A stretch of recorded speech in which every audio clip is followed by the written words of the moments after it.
Today I will show you that how you can easily lock your Facebook profile in 2025. Make sure to watch the video till end so you don't make a single mistake.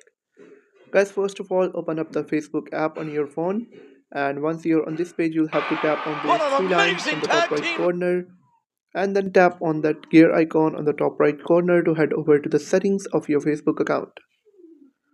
Now you'll have to scroll down all the way, and in audience and visibility section you'll be able to find an option of profile locking. You'll have to tap on it. Then you'll be able to find an option of lock your profile on the bottom. You'll have to tap on it again, and then your Facebook profile will be locked, and only your friends will be able to see your photos, posts and stories on your profile. That's it. I hope you have found the video helpful. If you have found the video helpful, make sure to like the video and hit that subscribe button. And if you have any questions about the video, let me know in the comment section. Thank you.